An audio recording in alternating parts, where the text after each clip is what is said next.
Orchestration allows you the time to work on scaling and improving your business rather than wasting time and mental energy trying to remember what you need to do for a particular task.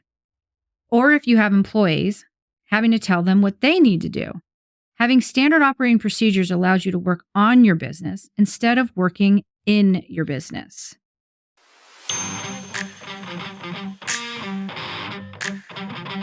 Welcome to your Landlord Resource Podcast. Many moons ago, when I started as a landlord, I was as green as it gets. I may have had my real estate license, but I lacked confidence and the hands-on experience needed when it came to dealing with tenants, leases, maintenance, and bookkeeping. After many failed attempts, fast forward to today, Kevin and I have doubled our doors and created an organized, professionally operated rental property business. Want to go from overwhelmed to confident? If you're an ambitious landlord or maybe one in the making, join us as we provide strategies and teach actionable steps to help you reach your goals and the lifestyle you desire, all while building a streamlined and profitable rental property business. This is your Landlord Resource Podcast.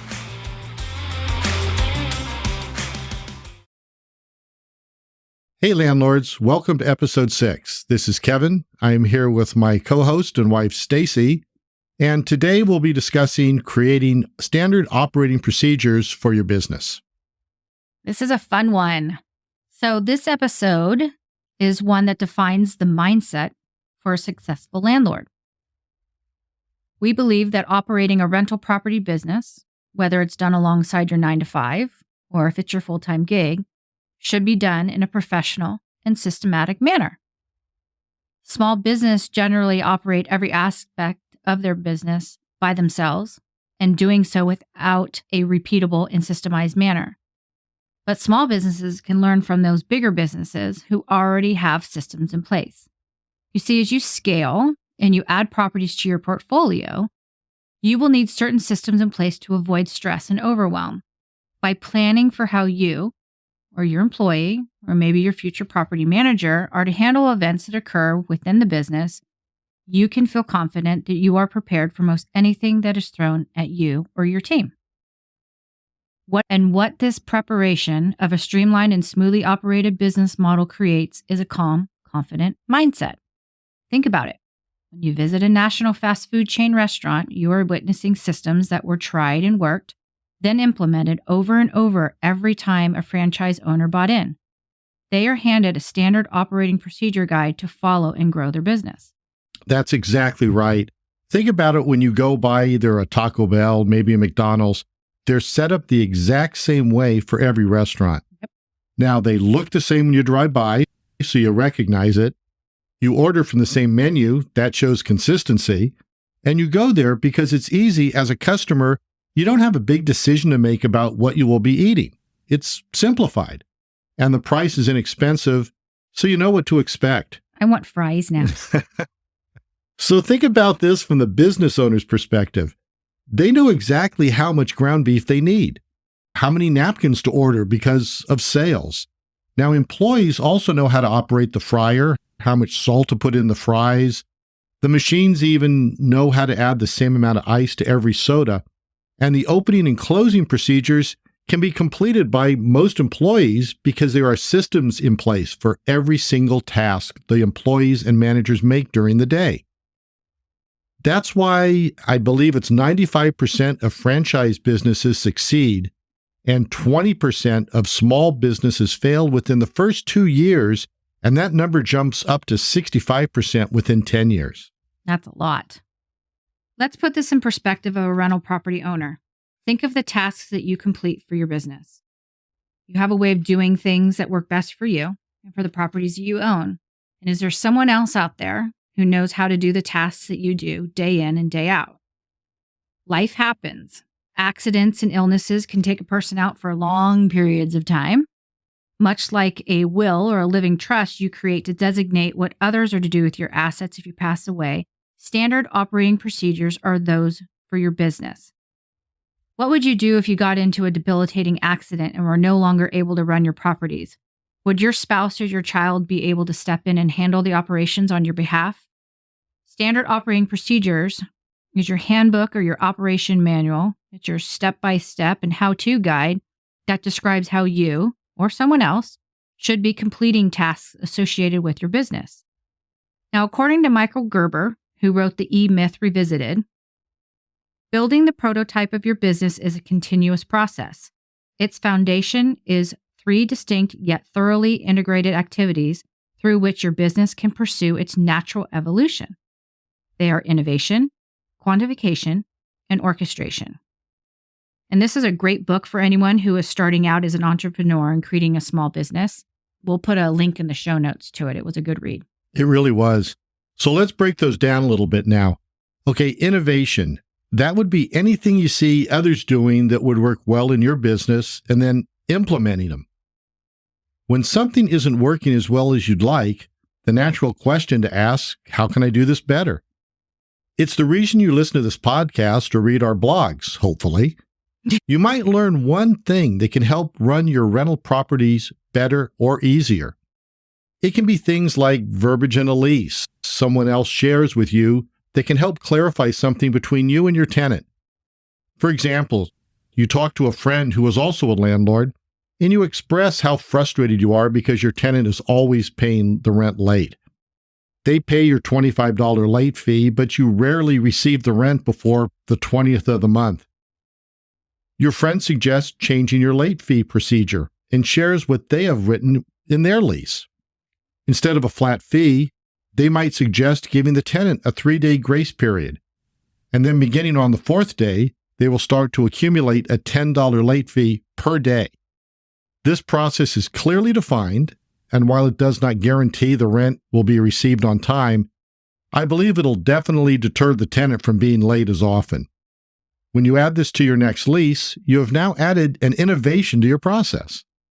This is why we really push landlords to go to local real estate investor meetups, join online groups or associations.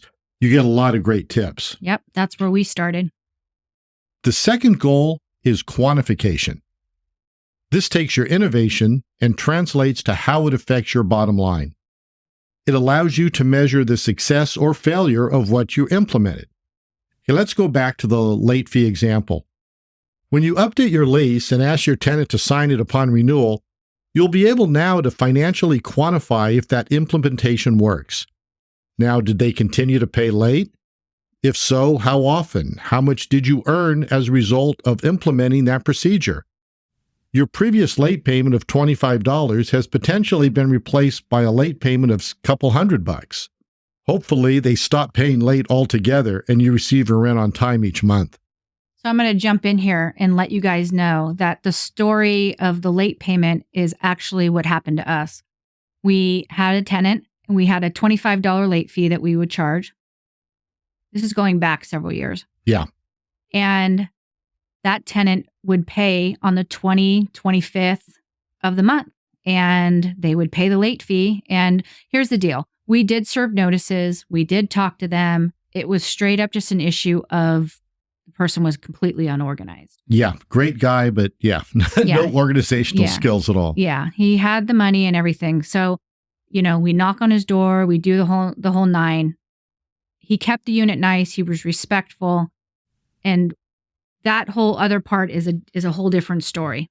Bottom line is he paid the rent late every single month. When we renewed him, we told him that he had to pay the rent on time and then we were putting a new late fee policy in. Let me tell you, the late fee policy really didn't make a difference. He still paid late. The difference is we pulled in an extra $200 a month off that rent. So at some point we kind of had to ask ourselves, all right, do we like getting an extra $200 a month or, do we want to kick the guy out? Eventually he moved on and it was fine, but that is our late fee policy to date. And I will tell you, with that late fee policy, we rarely get someone paying late. Exactly. Now, the third foundation is orchestration. And really, that's what today's podcast is really all about. Now, consistency and systemization create stability. As Michael Gerber goes on to say in his book, if you're doing everything differently each time you do it, if everyone in your company is doing it either by their own discretion or their own choice, rather than creating order, you're creating chaos. Yeah. And that's the truth, because even Kevin and I will go back and forth sometimes, and I'll say, you're doing it wrong. And then he'll go, well, this is easier for me. So then we just kind of have to, talk about what the process should be and how it's handled. And this orchestration is exactly why we push our inspection checklist on you guys, on you landlords. We're trying to get you to help create systems that have worked well for us. Orchestration is essentially creating a checklist for each and every task that you do in your business. It's why we have a landlord verification form and we have a background check form that we use when we vet applicants. It's so we won't forget to ask their previous landlord or their employer or their references the questions we know that are going to give us the overall picture of what kind of tenant this applicant is going to be. Orchestration allows you the time to work on scaling and improving your business rather than wasting time and mental energy trying to remember what you need to do for a particular task. Or if you have employees, having to tell them what they need to do. Having standard operating procedures allows you to work on your business instead of working in your business. Now, we understand you're likely a pretty small business, like we are. And at this point, if it's just you working, then why do you need to have every detail about decision-making documented? Is being a one-man show the way you plan on continuing operating your business forever? So here are some reasons to consider as to why it's important to have a standard operating procedure manual. As you scale and add properties, do you think you'll be able to manage all the units on your own? Maybe so. But if you really think about it, is doing what you're doing day in and day out what you desire to do for the rest of your life? I mean, let's face it. Does fixing that broken toilet handle really light you up? Not me. Not me either. Or would you rather build your business up and have more time to hike and travel and spend time with your kids, your grandkids, or maybe even learn a new craft? By creating standard operating procedures, when you are a young business and fresh to the entrepreneurial space, it positions you to be available to spend more time doing the things that bring you joy. Systemize your business from the start, because with growth comes responsibility. If you're on a path of growing your rental property business so that you can supplement that 9-to-5 job or your retirement, then your level of management will constantly be changing. Owning a couple single-family homes is way different from operating multifamily dwellings. Multifamily brings in more money, but it requires more time, more energy, and more know-how. So you can hand it off to a property manager, but what if you haven't budgeted for that expense? What if you can't find a property manager that's going to work as diligently as you do? Whether to a property manager, a family member, or an employee that you decide to hire, the goal is to eventually hand your business off. And when you do, don't you think it would be helpful for that person taking over to have a guide to follow? And besides that, you're going to want to take a vacation from time to time, right? Yes, I do. Now, most of our vacations are up to our place in the mountains, so we can still field phone calls, but do we really want to? No. Exactly. But we do because they are few and far between. Now, when we take a little more extensive vacation, maybe Hawaii or Europe, yay, we hand the operation over to our team. Each knows the task they are responsible for and how to handle most scenarios when they arise. Now, if a landlord should prepare for anything, prepare for the worst case scenario. Now, unfortunately, we've experienced car accidents, illness, sudden death of loved ones. When these circumstances arise, having standard operating procedures defined allows you to hand it off to almost anyone to pick up the slack. Have someone you can forward your work calls to, so you can let work go and take the time you're going to need to help, heal, or grieve. Yep, we've had to do that a couple times now. And they're all good points. Consider this. If you ever are going to sell your rental property, do you think a newbie investor might find value because you have all your systems spelled out, where someone else can just step in and take over? And you don't see this often, but it does add some value to your sales price. Also, operation manuals are not only critical to the operation of your business, but they're often the focus of lawsuits and can contain evidence in several variety of claims. And these claims include personal injury and fair housing claims. So when you meet with your attorney, one of their first questions is going to be, do you have a standard operating procedure booklet? Or do you have a standard operating procedure manual? Or do you have a standard operating procedure binder that's all written and available for your staff? In small claims court, a judge can ask to see your written criteria on how you vet a tenant, proof that you have done safety inspections, and that you've done preventative maintenance. Or they can ask how you handle tenant move-outs and security deposit refunds.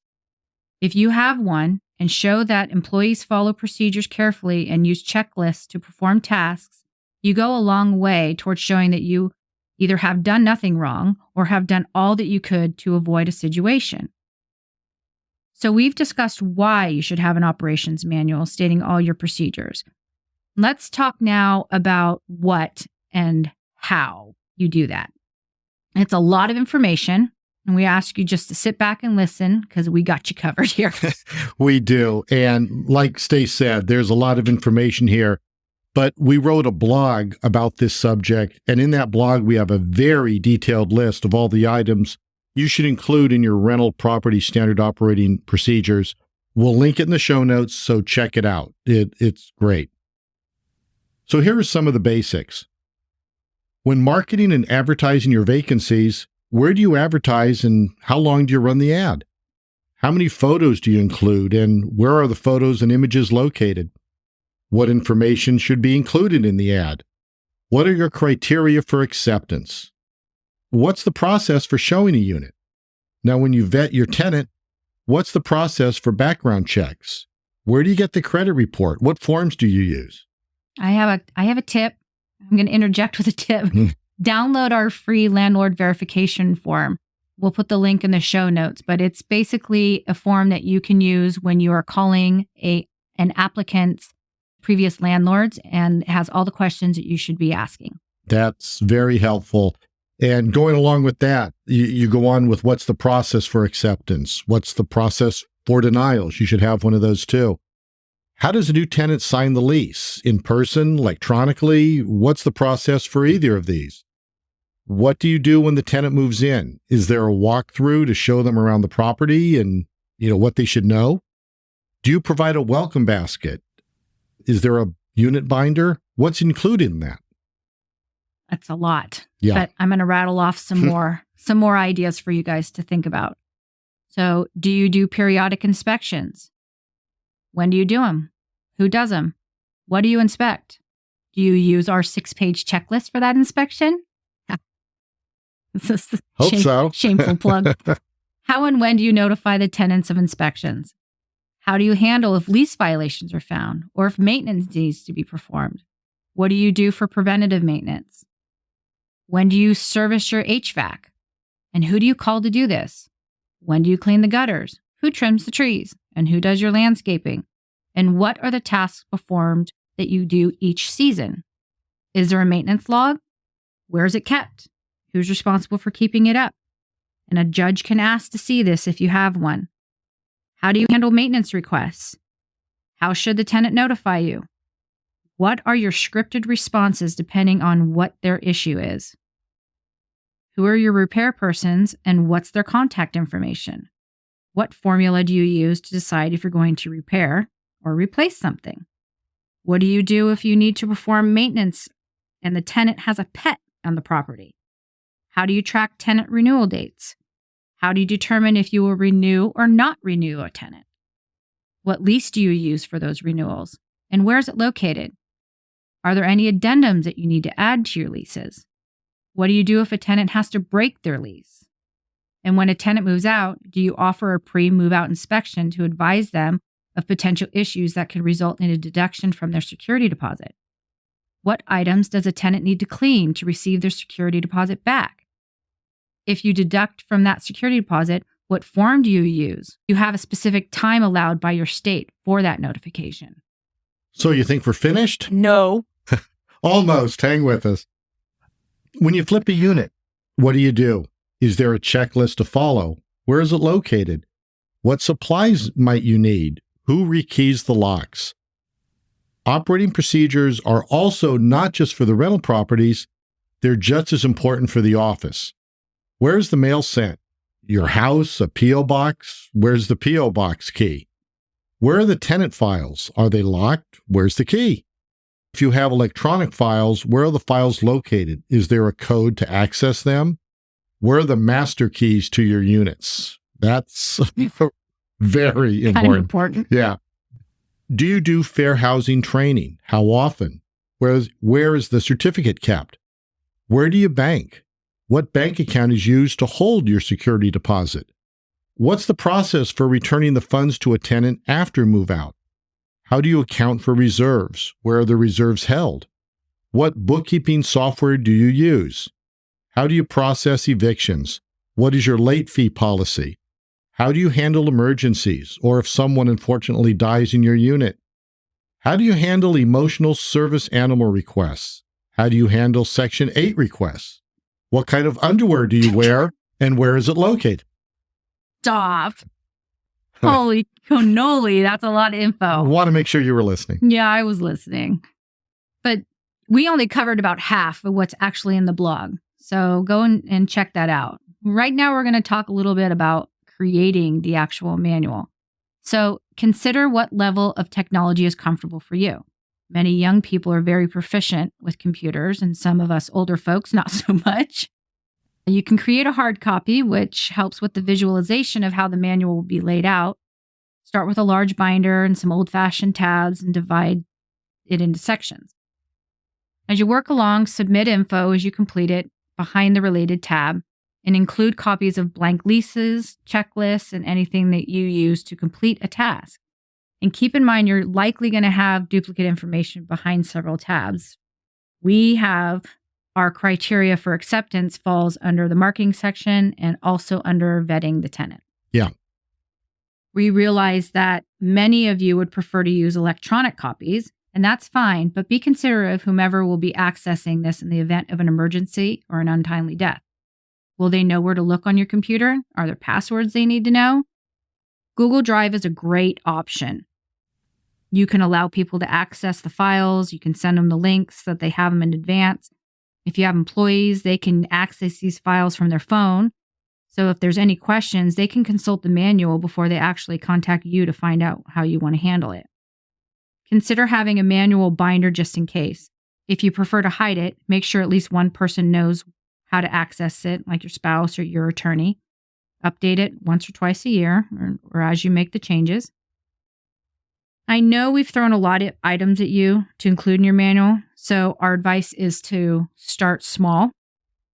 Begin with what you know and then build off of that. It's a huge undertaking, but if you work on it a little every week, you'll be completed in no time. And you won't regret it. And just think about how awesome you're going to feel. It's like training for a marathon and actually completing it. Oh, this episode feels like a marathon. Oh, by the way, boxer briefs, bottom drawer. As long as it's not those ugly orange ones. So, thank you for joining us and listening along. If you have not done so already, please subscribe or follow us on your favorite podcast platform. And we would really appreciate it if you could leave a comment. As a new podcast, comments and downloads are what help us move up those charts and get noticed by other landlords like you. There's going to be a lot of links in the show notes, so please make sure you check those out. As always, we are grateful for you taking the time to listen. And this is Stacy. And this is Kevin. Until next time, you got this, landlords.